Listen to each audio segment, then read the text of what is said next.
many Bibles on the subject.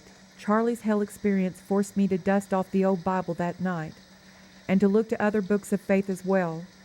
All these faiths seem based on the afterlife, but their ideas are different. One book of faith often refutes the other. So which doctrine is more authoritative? It was important that I know for myself.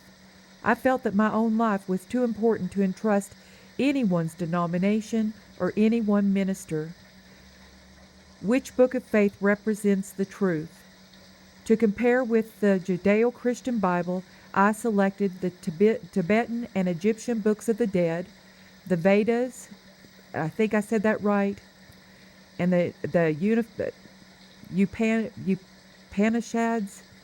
Listen, I'm just going to say which ones I could say. The Talmud, the Quran, Tao Te King, and I'm probably not even saying this. He looked into everything, and I just cannot say these words. But you pretty much get the idea, and that's the point. He was looking at all these other religions. And I'm sorry, I'm just not a better reader than that. But I think I explained the gist of it.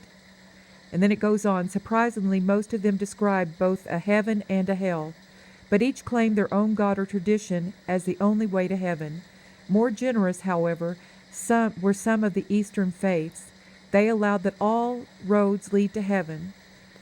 While several of these books of faith claimed miracles, none compared in number and veracity with those contained in the Judeo-Christian Bible. In addition to miracles, there was still another area unique to the Judeo-Christian Bible, the area of prophecy. Precise accuracy for past prophecies suggested a similar expected accuracy for future prophecies. And I found another astounding thing. The slightest inerrancy in prophecy mandated the death penalty. The Judeo-Christian prophets had to be right. What about today's modern prophets, the fortune tellers, the mediums, the clairvoyants, the astrologers? Would they bet their lives on the outcome of their prophecies? None of today's psychics are 100% accurate, and this becomes a marvelous focal point to differentiate the psychic secularist who could be wrong from God's psychic, the prophet, who can never be wrong. To me, the insignia or proof for the one true God is the inerrant accuracy of the Judeo-Christian biblical prophecy. With this in mind, I made it a point to visit the graves of most of the world's religious founders during my teaching travels. And I was amazed.